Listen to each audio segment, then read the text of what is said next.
अस्सलामुअलैकुम प्यारे बच्चों, आज मैं आपके लिए छोटी सी नज़्म लाई हूँ। तो चलिए पढ़ते हैं। दूर कहीं से तितली आई, बाग में मेरे तितली आई। कितनी नाजुक कितनी सुंदर, और की आई रंगीन चादर।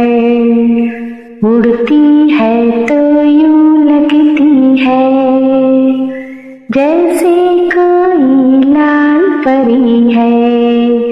लाल परों पर पीले दाने, आई मेरा दिल बहलाने।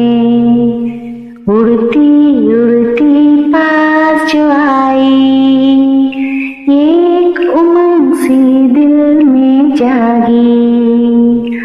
उसको आज पकड़ना चाहिए, उसके पीछे पीछे भागी। जब वो फूल पर आकर बैठी,